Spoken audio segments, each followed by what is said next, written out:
What's up? This is Tyler Drayton here, and I'm here to do history or discography of the band that really got me in music, my ultimate favorite band, which is Green Day. And we'll start off real quick with all their early stuff until now. So right here is 1039 Smooth Slappy Hours, which is a compilation album of all their early stuff that they did with a Lookout record, which is 39 Smooth, Slappy Hours, or Slappy 1,000 Hours, and the compilation of the big one. This came out in 90, and which is their early stage stuff came out in 88, 89 when they first formed the band. So, 1039 Slappy Hours, which came out in 90. Then that's when they had the original drummer, John, and then they got Trey Cool and made this one, Kerplunk, which is the band that really, or the album that really got them where they are today, and that's when they started getting a fan base and started touring with this album, Kerplunk. It came out in 92. Right after that, they got Trey Cool.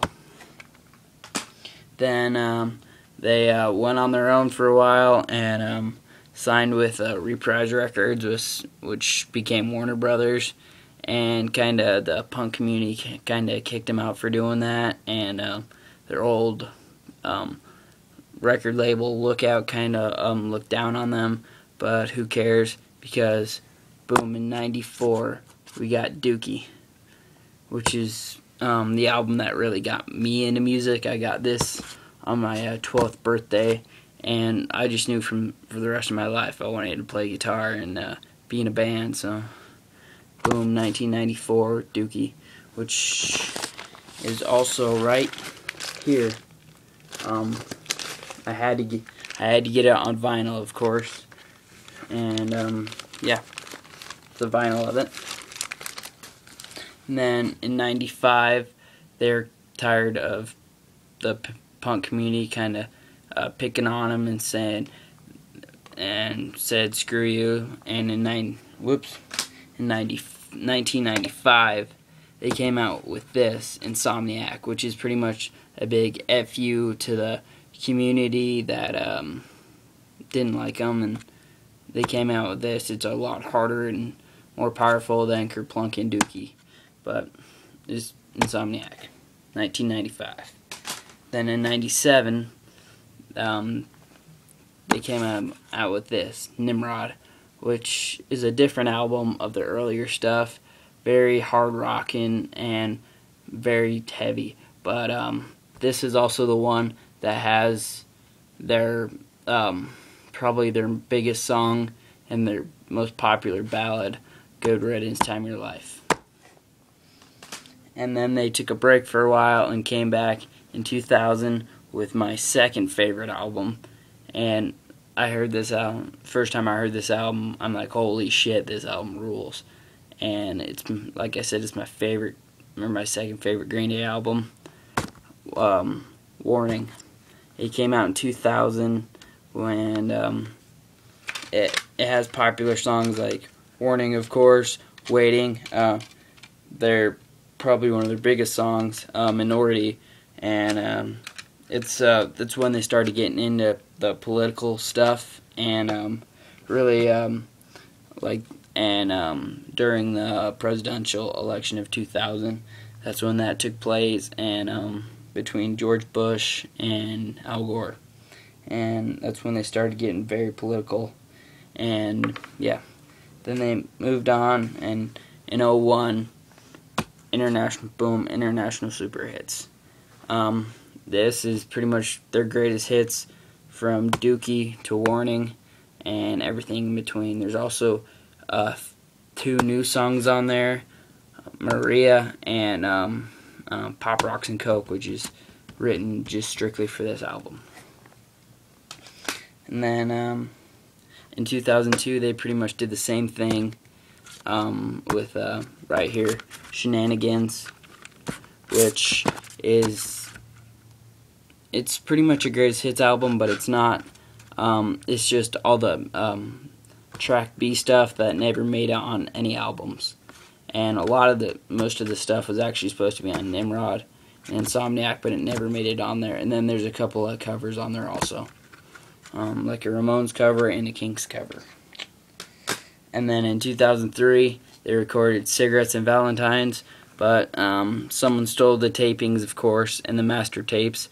So instead of re-recording everything they did, they went the political route, and pretty much, which has now become Green Day's Back in Black, or Sgt. Pepper's. It's the album that everyone knows Green Day by. Boom, American Idiot. And yeah, this is pretty much the big stepping stone that turned Green Day from just a punk band into one of the biggest rock bands in the world of today. And it's pretty much, like I said, it's their Back in Black. And then to follow that same year, like I said, before this came out in 2004, and then the following year in 2005, they came out with Bullet in a Bible, which is a live album in England. It's a great album, great live album. They do stuff from American Idiot, pretty much all their albums, Warning, Dookie, and then after touring forever and ever for American Idiot, they finally stopped and went back in the studio and pretty much recorded the second part, I say, of American Idiot. And for a while I kind of got out of Green Day, but this next album came out my freshman year of high school, and I just, boom, fell in love with, and it really got me back into Green Day. Boom, 21st Century Breakdown. It's another story album like American Idiot, but it's a lot darker and a lot more serious than American Idiot. And of course it goes into 3 parts. Heroes and Cons, Charlatans and Saints, and Horseshoes and Hand Grenades. And it's very, very hard and very, very heavy for Green Day, of course, but it made them even bigger than they were for American Idiot. They toured forever for this album, and heck, even turned them into doing American Idiot into a Broadway musical, which was actually pretty cool. I've seen some songs from it, and it was awesome. And then, like I said, I got Dookie on vinyl, but I also have Warning on vinyl, and it's actually white. It's a white pearl record that my best friend actually got me for my birthday and for a graduation present. It's a white pearl record, which is, they only made 500 copies of this record, so it's pretty rare.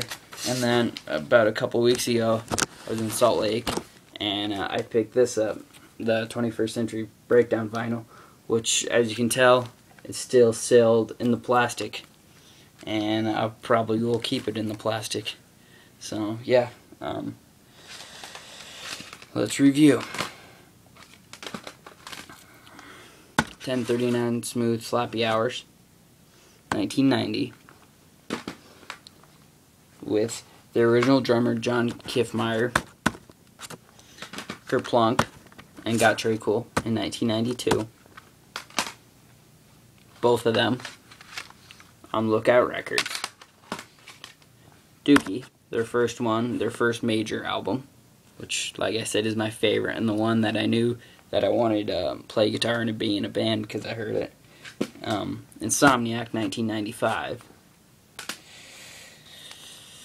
Nimrod, 97. Warning, 2000. International Super Hits, 2001. Shenanigans, 2002.